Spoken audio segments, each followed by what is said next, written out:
Witam serdecznie. 27 wrzesień 2023 rok. Ryszard Borowiecki i Dłada, oczywiście Skorpiona, do 28 września, tak mniej więcej do godziny około 12. To co sprawdzałem. Dlaczego? A jesteśmy oczywiście w znaku wagi. To nie zmienia nic, co byśmy tutaj omawiali. Teraz, dlaczego dla mnie Dłada jest tak ważna, czyli Dłada Samsa?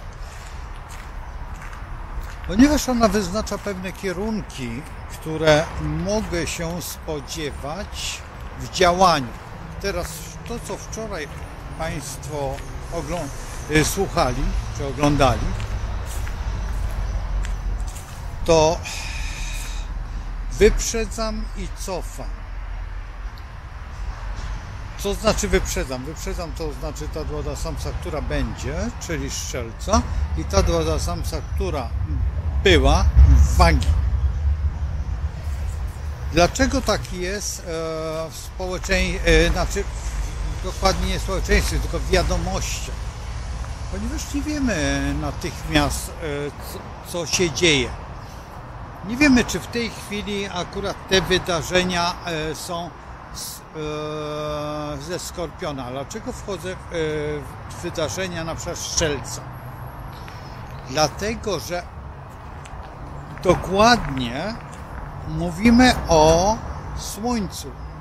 Słońce preferuje 10 stopni przed. Czyli na 10 stopni przed już mamy prelekcję Słońca. Czyli idąc do przodu uruchamia na 10 stopni, ja mówię do zawodowców oczywiście, te osoby, które znają cokolwiek astrologię i znają kosmogram, wtedy mogą zorientować się, o co chodzi z Dładą. I na te 10 stopni przed mamy już, przypuśćmy, tą interpretację. Ale to jest przypuszczalna interpretacja. Na 10 stopni w tył mamy już konkretnie konkret i mamy to, co możemy sobie sprawdzić dokładnie szkiełkiem i okiem. I dlaczego ta informacja, która była,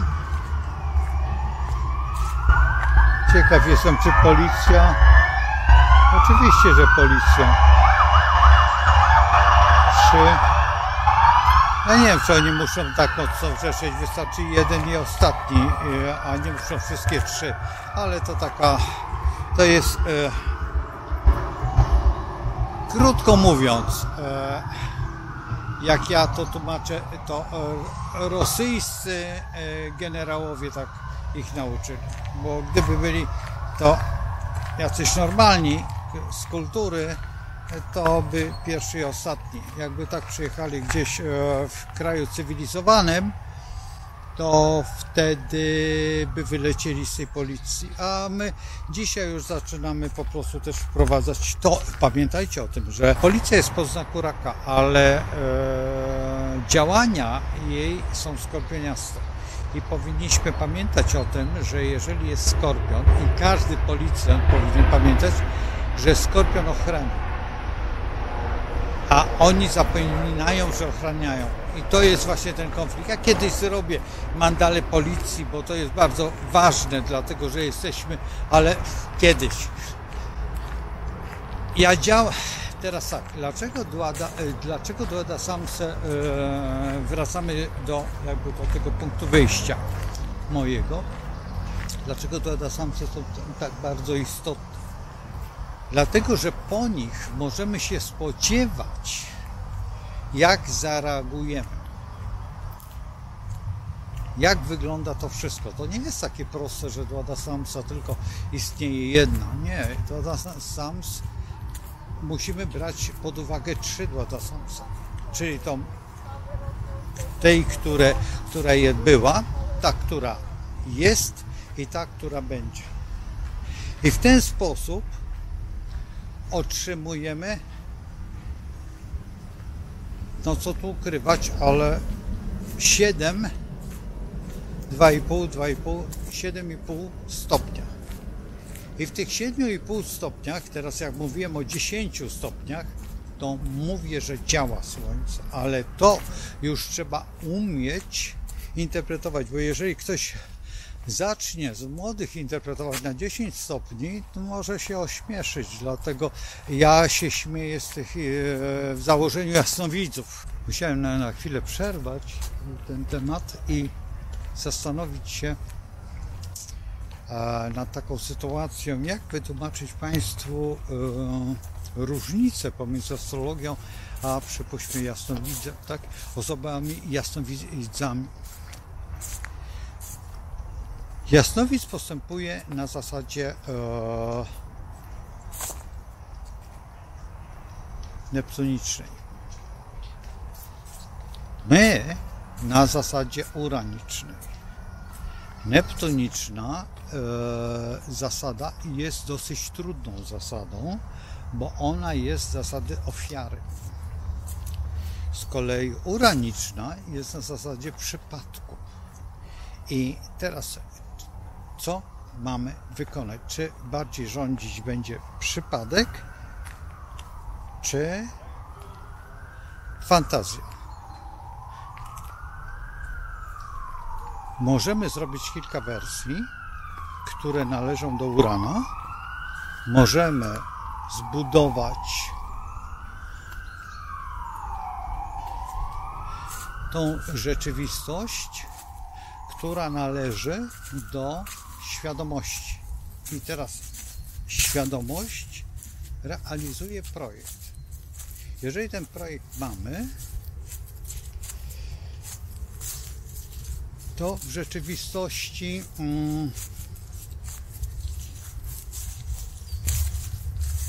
musimy zastanowić się, jak ten projekt wygląda.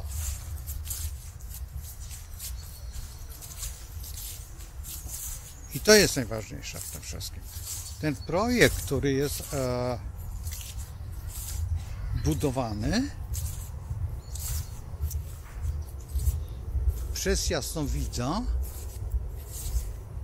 ma zasadę, że on się może wycofać albo zmienić. W astrologii nie ma możliwości wycofania się. Astrolog w rzeczywistości, dobry astrolog, tutaj zaznaczam, pokazuje dwie pary drzwi. I te dwie pary drzwi są określone. Przy dobrej analizie wiemy, w którą parę drzwi wchodzi. Teraz, kiedy podejmuje się właściwie interpretację, w rzeczywistości są trzy pary drzwi. Lewe, prawe i środkowe.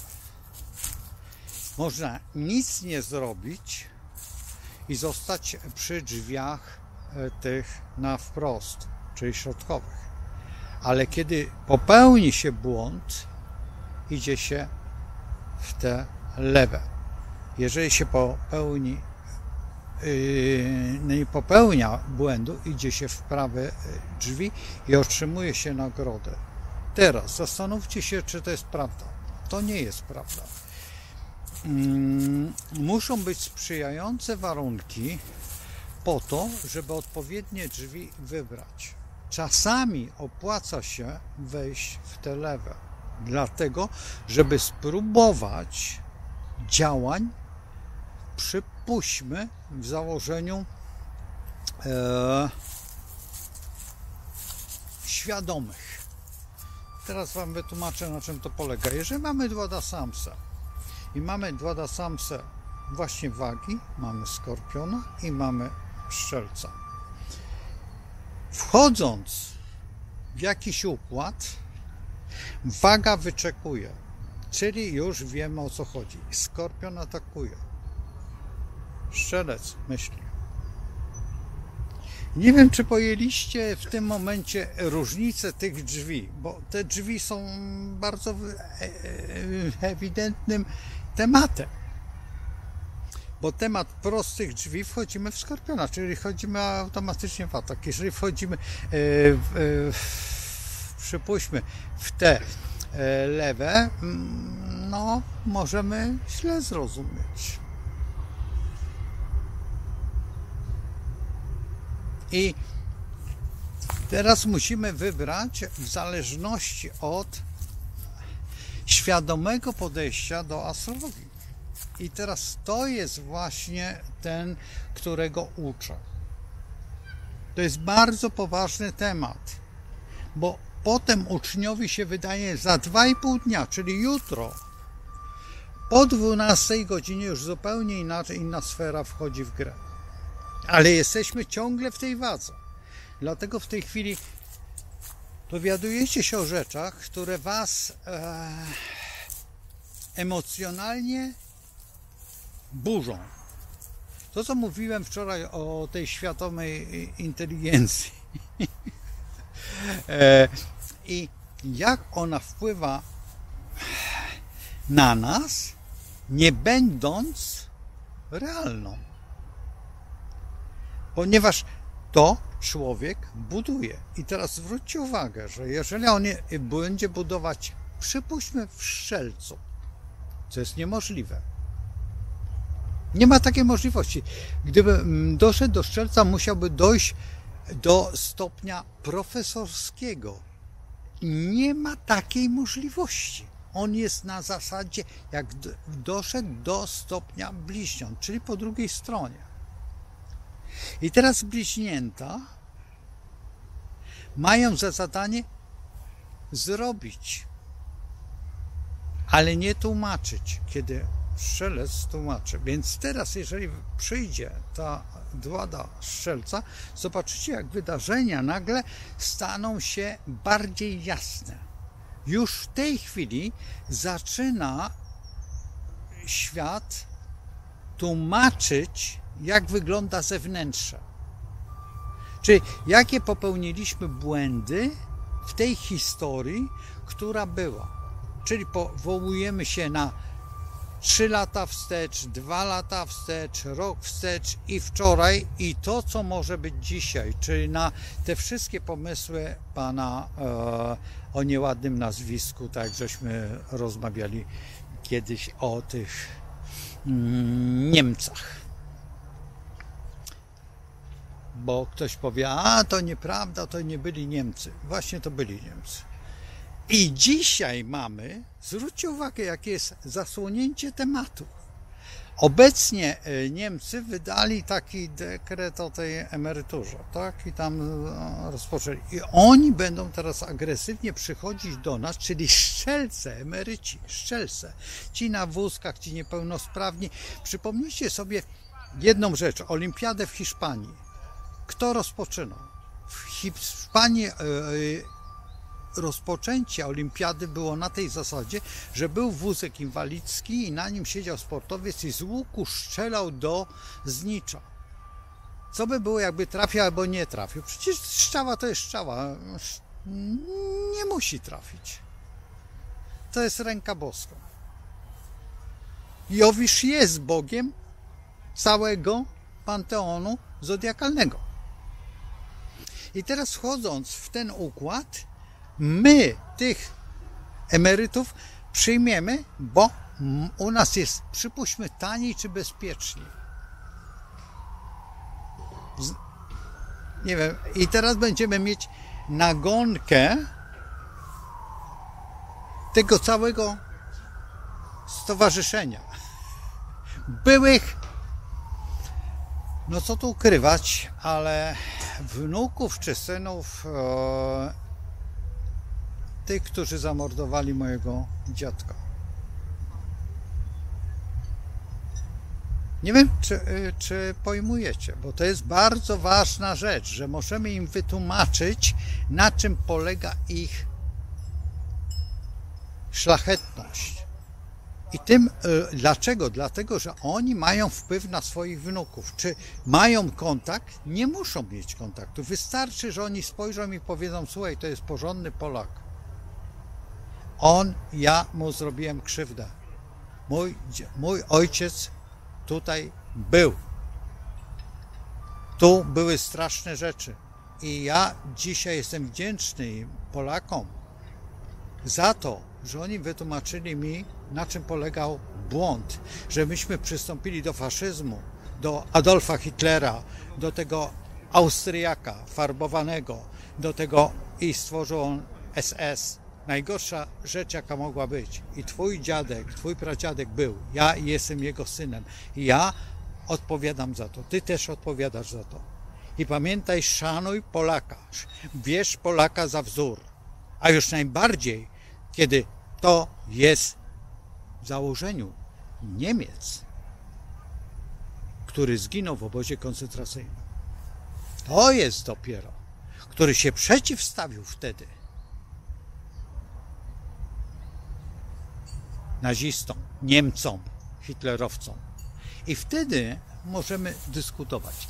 A inaczej i mamy szansę naprawienia tej historii. To, co zrobił pan Cejrowski, dokładnie na tym jarmarku, który znacie, który jest dla mnie jasnowidzem historii. W tej chwili bardzo się patrzę na pana Cejrowskiego, dlatego że pan Cejrowski jest człowiekiem, który przeszedł swoje i był aktywny. Ja, czy przeszedłem swoje? Tak, ale w inny sposób. Ja nie chcę opowiadać o tym. Może kiedyś w historii, w jakichś sytuacjach będę, czasami wplatam, z tym, że jestem troszeczkę, chyba młodszy od pana Cejrowskiego i mniej odważny jak on. Dobrze, idźmy dalej. Teraz popatrzcie sobie. Dładą następną, przed Dładą Strzelca jest Skorpion. I niektórzy twierdzą, że to jest fantastyczna sprawa, ponieważ Niemcy będą dawać nam marki. I tutaj jest gro podstawy, że jeżeli oni będą płacić w markach, a my będziemy zarabiać na tym, przypuśćmy nasze domy starców, czy nasze środowiska, czy jakakolwiek inna kultura. Popatrzcie, coś wam pokażę.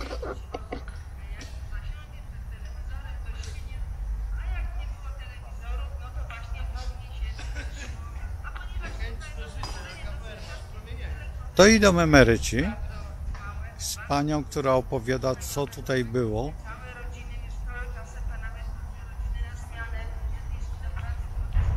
Nie wiem, co ona mówi, ale mówi tą narrację naszą, bo Księże Młyny, na Księżych Młynach, tutaj na tej uliczce, która idzie tam koło Kociego, sami Niemcy mieszkali.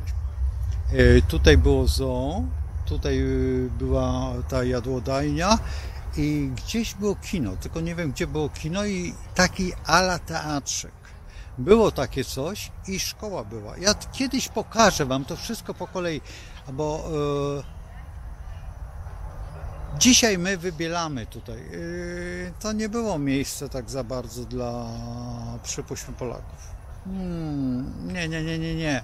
Niemcy bardzo dbali o siebie i tutaj takie budynki nie budowano dla robotników, tylko budowano dla... Ja też cały czas myślałem, że budynku budowano, ale kiedy sąsiad mi pokazał 4 mieszkania po jednej po 30 metrów, 4 mieszkania po drugiej 30 metrów i to było jedno mieszkanie i to jest udowodnione, że jest jedno mieszkanie, dlatego że są rysy futryn, no to sobie zobaczcie, ile to było metrów i to miała księgowa. Co było dla mnie zaskoczeniem, dlatego że jeżeli to miała księgowa, a tutaj znam mieszkania, które mają po 140-180 metrów i były jednym, czyli prawie jeden domek, to były, przypuśćmy, 4 rodziny. Tak było to zbudowane, więc nie czarujmy się, nie tak wyglądała rzeczywistość, jak tutaj opowiadamy o tych księżych młynach, że to takie famuły, że robotnicze. Tak, jeżeli technik czy inżynierów to nie było tak dużo, tutaj byli majstrowie raczej. I ci majstrowie tutaj funkcjonowali, no to mamy dokładnie to środowisko tutaj wytłumaczone. Dobrze, teraz wchodźmy w tych Niemców, którzy notabene są spod Skorpiona. Niemcy mają bardzo dużo w sobie Skorpiona. I teraz, ponieważ oni są, dlaczego? Dlatego, że oni, no co tu ukrywać, baranopanna, a wyższą oktawą barana jest Skorpion. I oni są ulegli. I im to podnoszenie rączki bardzo pasowało. I w tej chwili oni chcą przywództwa, i w tej chwili oni chcą rozwalić Europę, i to, i tamto. Oni robią wszystko w swoim interesie, a my dajemy się nabrać. Z tym, że trzeba przyznać, że czasami trzeba zwrócić uwagę na jedną rzecz, że przyroda, nazwijmy, buntuje się, a człowiek nie panuje nad przyrodą. Stwórca panuje. W Kościele by powiedział opatrzność. Nie ma żadnej opatrzności. Nie ma żadnych cyrków. Jeżeli jest napór, automatycznie jest odpor, dlatego że przyroda nie znosi jednej rzeczy. Nieugiętności. Ktoś by powiedział, no ale proszę Pana, gdzie jest ten Bóg w Oświęcimiu czy gdzieś? Gdzie jest ten Bóg w Oświęcimiu? To, co się dzieje z Niemcami w tej chwili przy ustawieniach kellingerowskich, to sobie nawet nie wyobrażacie. Dlatego ci Niemcy w tej chwili, to też jest ustawienie przyrody, że ci Niemcy chcą przyjechać tutaj i chcą tu żyć. Dlaczego? Proste. Bieda w rolnictwie, nie mieliśmy na nawozy, nie mieliśmy na pewne rzeczy, nie mieliśmy tam, tylko to mleko mamy fałszowane, bo to jeszcze jest paskudne, ale to będzie, lada moment będzie można zlikwidować, ale mięso mamy w miarę i jeszcze pewne, o Boże, coś Wam pokażę. Nie wiem, co to jest w ogóle, ja się na tym nie znam, ale pokażę. I nie w tą stronę?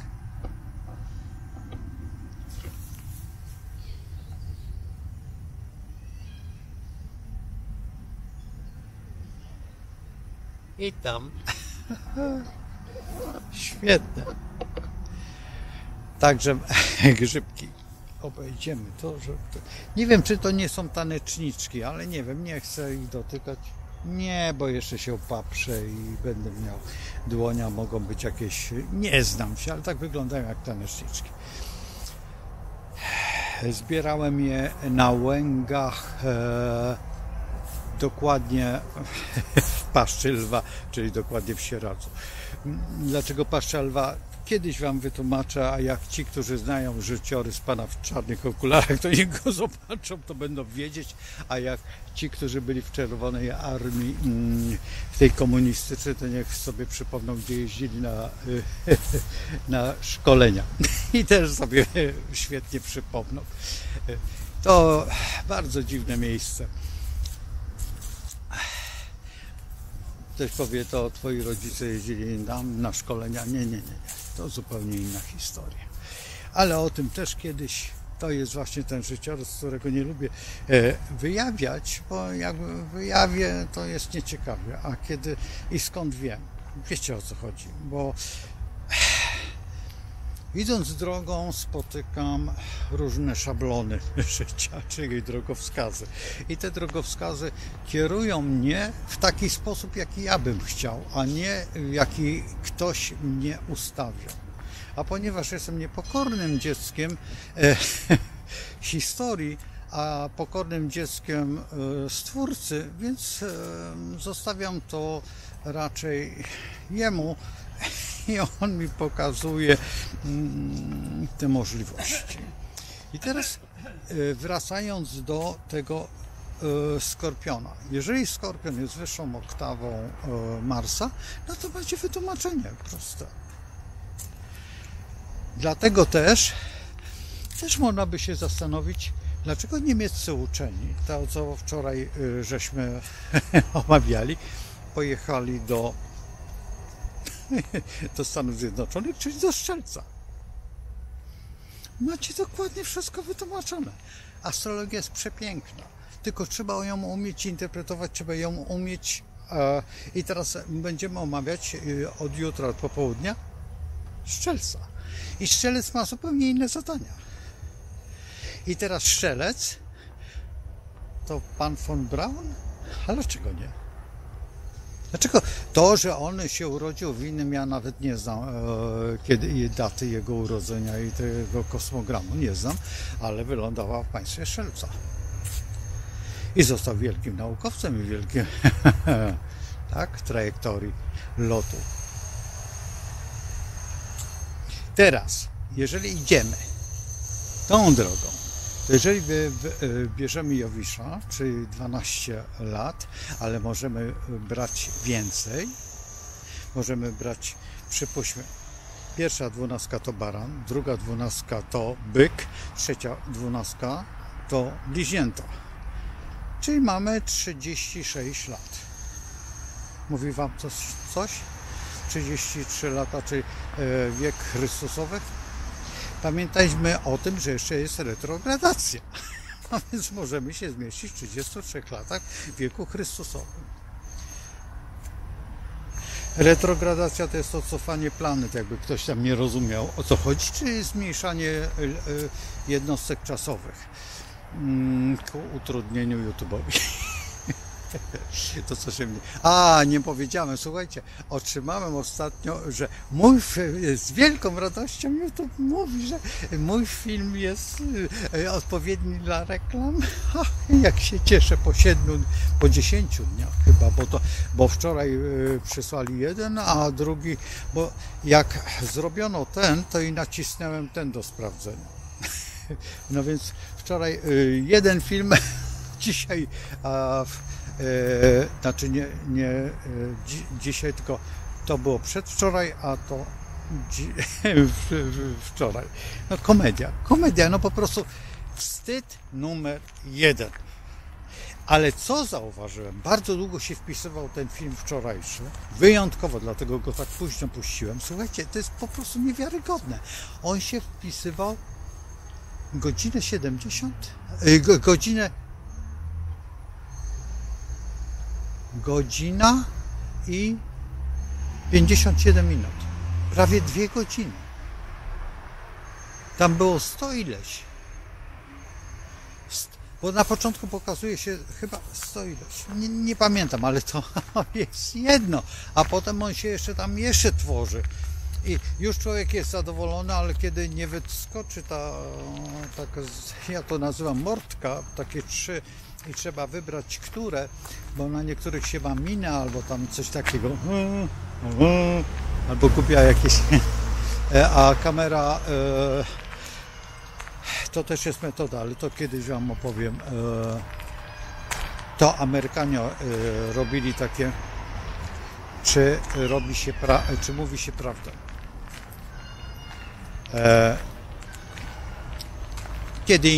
Kiedy indziej, bo wejdę w splot i będę was trzymał tutaj 4 godziny, bo to jest bardzo ciekawe. W filmie Absolwent pierwszy raz to użyto, ale użyto w innej formie. A potem zrobiono 2 lata później, taki system, który wam pokażę kiedyś. Specjalnie zanimuję swój własny film i wam pokażę, jak to wygląda, na czym to polega. To jest prawda, nieprawda, czyli ten fotel, wiecie, ten co zakłada się elektrody i to. Dlatego kamery są potrzebne, bo kamery wykazują zupełnie co innego, co są po źrenicach można rozpoznać. Dobrze, idziemy do pana von Cwaniaka, który... I teraz pytanie, czy on wykiwał Stany Zjednoczone, czy nie wykiwał? Powiem wam, wykiwał i to strasznie wykiwał Stany Zjednoczone. Stany Zjednoczone pozwoliły mu grasować i dokończyć swojego planu.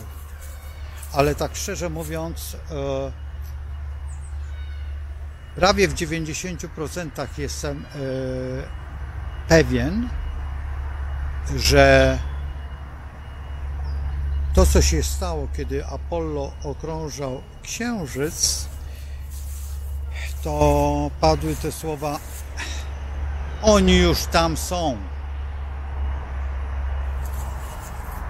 Tak, a w tej chwili muszę wam powiedzieć, że Indie już lądują na Księżycu. I bardzo się cieszę, dlatego że jeżeli Indie doszły do tego dzięki księgom Ved, które ułatwiają zrozumienie całego wszechświata, które są dużo łatwiejsze, i teraz właśnie tutaj jest odpowiedź na tą astrologię wedyjską.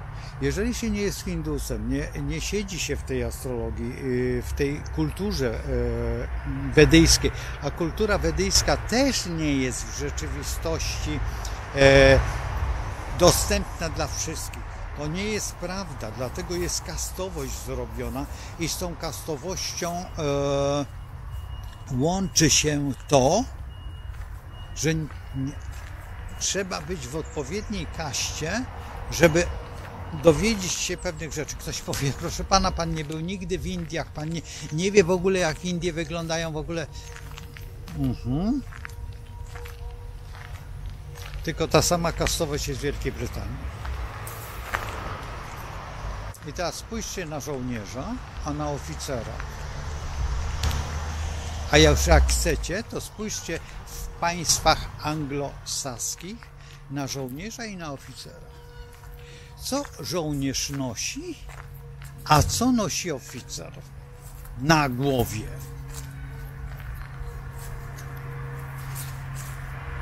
I tego nie lubią wszyscy u nas. I my nie potrafimy tego pojąć. I to mnie najbardziej martwi. Wiecie czego? Kapelusza. Górol zawsze ma kapelusz i on jest mocny, silny. Te muszelki dookoła to są pieniądze, bo kiedyś było w historii, że muszelkami się płaciło. I górol ma majątek na swojej głowie i ma piórko, żeby jego myśli były wielkie, i największego ptaka, najsilniejszego ptaka. On jest dumny, że ma piórko. I ta czopka jest jego, i ona przykrywa jego rozum. I on tą czopkę tylko zdejmuje przed Chrystusem, przed nikim więcej. On nie będzie tutaj gdzieś. I co ciekawe, żołnierze podhalańczycy mają te same czapki, mają orła i mają co? Piórko orła. Amerykanie, Estończycy noszą tylko kapelusz. Nie noszą żadnej innej, nie założą żadnej innej czapki. Chyba że pracuje na stacji GP i on tam w tej czapce jest, tam GP, ale zdejmuje tą czapkę i zakłada kapelusz. Panama, kapelusze panamskie czy Meksykańczycy noszą też kapelusze. Nawet kobiety noszą kapelusze. Nawet w kościele na chustę zakładają kapelusz. Australijczycy, żołnierze, chodzą tam w czapkach tym, a kapelusz ma zawsze oficer. Nie wiem, czy pamiętacie, czy ja dobrze powiem, Apokalipsa, taki film. I tam jest właśnie ten oficer, on stoi dumnie, ale w kapeluszu. Żołnierze tutaj są w czapkach. Czy w kaszkietach, jakby ktoś powiedział. Proszę pana, pan się myli, bo to są kaszkiety. Dobra, dla mnie kaszkiet to jest czapka. Ja odróżniam bereta od berecika moherowego na drutach robionych czy na szydełku, które mam nadzieję, że widziałem kapelusz robiony na druciku, na takim szydełku, męski, przepiękny był. I widziałem kapelusz haftowany, filcowy. Żałuję, że go nie kupiłem wtedy, ale no tak się stało, że nie. Notabene brytyjski. Nie wiem, czy angielski. Wielka Brytania było to napisane. I teraz zwróćcie uwagę. Chcemy być panami, wróćmy do kapeluszy. Jeżeli jesteście tymi kobietami, zmuszcie swoich synów, swoje dzieci. Dzisiaj młodzież dziwnie, ale bardzo mnie się to podoba, nosi te kapelusiki. Co prawda takie nerdowskie, z tym tyłem podniesionym. Ja nie lubię tych kapeluszy. Nie wiem, dlaczego jakoś tak się źle czuję. Wolę inne. Bardzo lubię ten styl austriacki, taki lekko do dołu. To się łączy z hitlerowcami. To jest faktem, że SS chodzi o takich, ale ja lubię te kapelusze. Lubię te kapelusze australijskie. Nie te, zresztą to, co chodzę w tej siatce takiej, jak widzicie, to jest australijski kapelusz. Nawet mnie kiedyś zaczepił facet i pytał się, czy to jest? No nie lubię tych kowbojskich takich, wywijanych do góry, bo to wiecie, o co chodzi. On trzymał się tego kapelusza, żeby żeby mu nie spadł z głowy, bo kapelusz chronił głowę przed upadkiem. Gdyby na przykład trafił na kamień czy na coś, to kapelusz, no dlatego nosi się czako albo nosi się w tej chwili kask do jeżdżenia. Zresztą, co tu ukrywać, ja miałem to czako. Z początku się buntowałem, jak jeździłem konno. Nie wiem, czy ja dobrze mówię, czako, chyba tak to się nazywało. Ta dżokejka tak zwana. Boże, jaka ona była twarda. I ją się zapinało tak tutaj. A to był po prostu, brało się rozmiar głowy, budowali ci starsi, budowali takie kopyto w założeniu. Na to zakładali, budowali taką czapę, taką z aksamitu, takie coś, albo ze skórki takiej bardzo cieniutkiej, to w zależności, no jaki kto tam lubił. Ja miałem akurat taką irchę, dokładnie irchę. I nie wiem, czy pamiętacie, takie były ścierki do mycia naczyń irchowe kiedyś. I na tą irchę naklejano gazetę. I to gazeta na gazetę, no tak gdzieś około, no prawie centymetra, i to był taki kask. To było nie do rozbicia. Nie ma było mowy o rozbiciu tym. To można było rzucać, kopać, skakać potem. Nie wiem, co to był za klej, ale podejrzewam, że albo była ta żywica królicza na gorąco, to co używali szewcy, a może to był butapren. Nie wiem, nie umiem odpowiedzieć, jeżeli wtedy w ogóle istniał butapren. Nie wiem. No i to chroni, teraz coś powie, ale panie, co pan opowiadał, czy pana opowiada, co głowę chroni? A głowa to baran, tak? A jeżeli chodzi o czapkę, to po to, że czapkę się tylko zdejmuje przed strzelcem, a strzelec lada moment będzie. A jeżeli jesteśmy w władzie skorpiona, to skorpion ma za zadanie pokazać, czy jesteśmy tacy. Jaśnie, panie, wszystko zrobimy tak, a on nas jeszcze z liścia. Ale jak mamy kapelusz, to on nam nie podskoczy. A dlaczego? No bo kapelusz nosi jeszcze przy sobie ciupagę. A to jest bardzo fajne narzędzie, nie lubię tego słowa fajne, weselne. Nie znacie? Dwaj górale o co się potłukli? I nie róbcie tego. doskonałe, no nie? I mamy wszystko. Także i Ciupaga jest takim, ja uwielbiam Ciupagę, słuchajcie, Ciupaga to jest niesamowite narzędzie. Po pierwsze, mam Ciupagę, oczywiście, że mam i bardzo lubię pana, mogę zmienić nazwisko, niech wybaczy, ale chyba Pytoń, chyba tak. Zresztą tutaj studiował architekturę w Łodzi. Nigdy się nie spotkaliśmy. Może dlatego, że jest młodszy, może dlatego, że mieszkał, przyznał się na Rytkinie. A Rytkinie nie moja dzielnica grasowania. Mojego. A możliwe, że ja wtedy byłem w Rosji, a możliwe, że ja wtedy mieszkałem w Wiedniu i już w ogóle nie miałem czasu. Także tutaj się całkowicie, ale polecam jako youtuber tego człowieka, ponieważ jest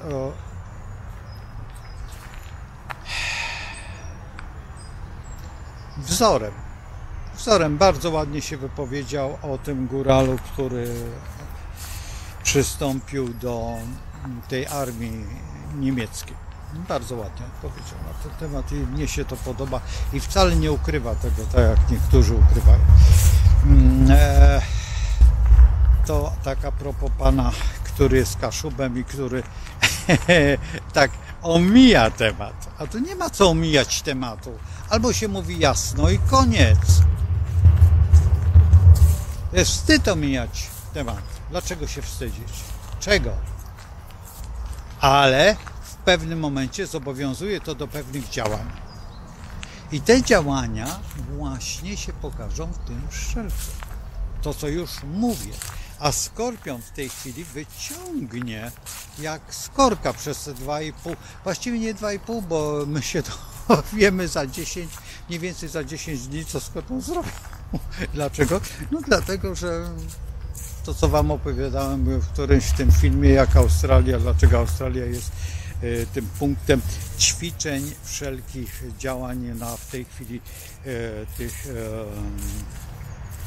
jak was wykorkować z własnego domu, czyli korkociągu. I to ćwiczy, no to ponoć ćwiczy Austria też ponoć ćwiczy, tak słyszałem, ale czy to prawda, to nie wiem. Nigdy nie widziałem austriackiego wojska, to raczej widziałem policję tam, ale możliwe, że jest. Nie widziałem nigdy. Może dlatego, że akurat w tym rejonie nie było, tam gdzie ja byłem, albo po prostu nie zwracałem na to uwagi, bo to też była taka sprawa, że ja raczej mieszkając w Wiedniu zajmowałem się innymi rzeczami. No i praca była od godziny 7 rano do godziny 23. No, tyle pracowało się. Oczywiście, że były chwile wolne i wujek, ciocia, jego syn, czyli mój brat, no tyle pracowaliśmy. No. Jego narzeczona też, taka frau też, no i mnóstwo dziewcząt. Gdzieś około chyba 15, w niektórych momentach to było nawet 30 osób. No i samych kierowców przecież było 7.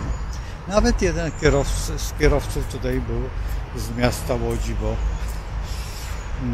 kiedyś i co najciekawsze, że też się potem zajął odzieżą.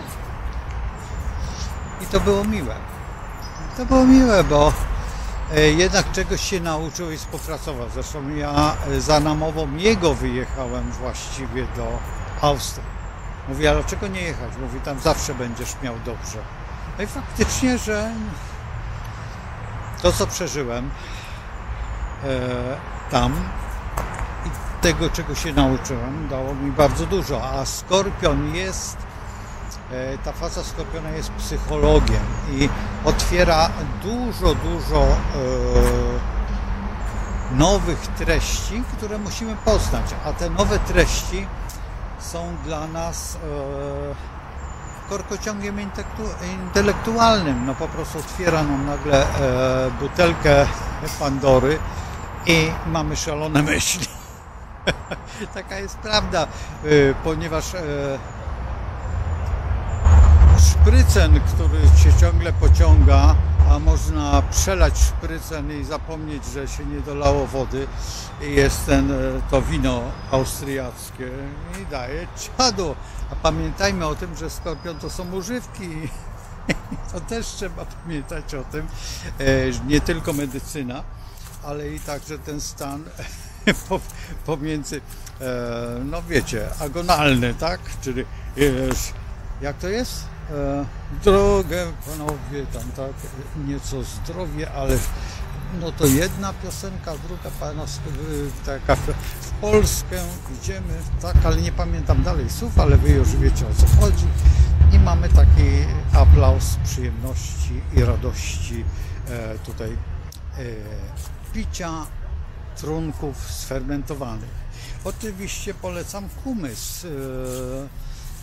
Nie piłem, ale piłem za to coś okropnego.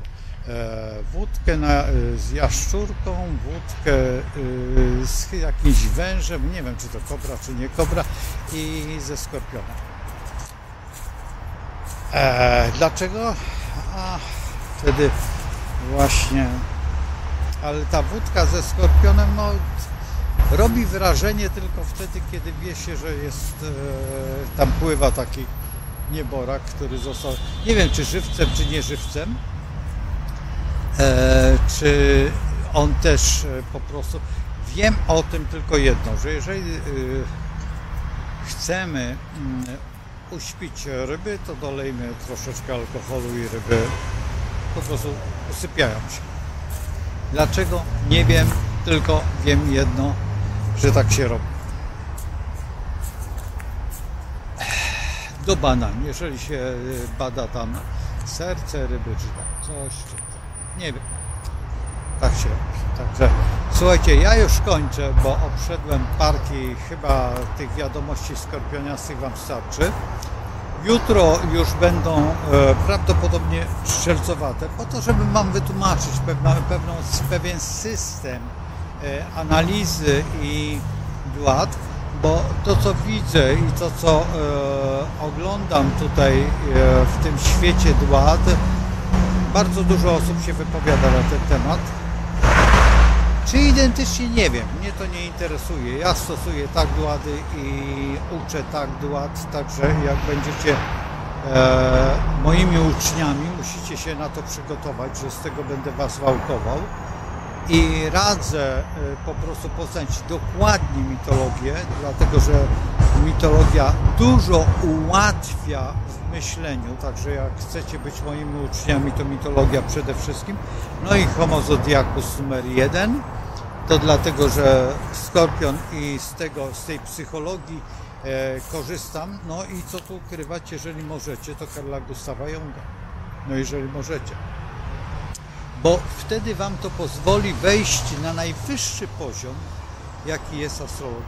Jeżeli poznacie Carla Gustava Junga i archetypy profesora Leszka Weresa zodiakalne i pójdziecie tą drogą, którą ja wam pokażę, no to wtedy autentycznie będziecie wygrani na najwyższym stopniu, jaki jest możliwy. Także trzymajcie się, do zobaczenia.